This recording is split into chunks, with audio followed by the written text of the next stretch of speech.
சொல்லிக் கொடுப்பதில் வல்லமை பெற்றவன் அப்பன் பழனியப்பன். தினம் அச்சம் தவிர்ப்பவன் ஆறுதல் சொல்பவன் அப்பன் பழனியப்பன். கள்ளங்கவடம் இல்லாதவர் தம்மிடம் காவலில் நின்றிருப்பார். அங்கு கால்நடையாய் வரும் மானிட ஜாதியை கண்டு கழித்திருப்பார். துள்ளி வரும்படி வெளுக்கு மேலொரு ஜோதி பிழம்பும் உண்டோ?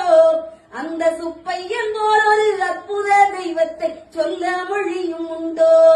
வெள்ளி விழி பனி இரண்டையும் கண்டவின் வேறொரு சொர்க்கம் உண்டோ? ஆண்டி வேஷத்திலாயினும் வீரத்திலாயினும் வெள்ளனை வெல்வதுண்டோ?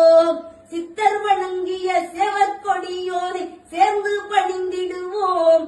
அந்த சிக்கலிலாயினும் செந்திலாயினும் சென்று பணிந்திடுவோம்.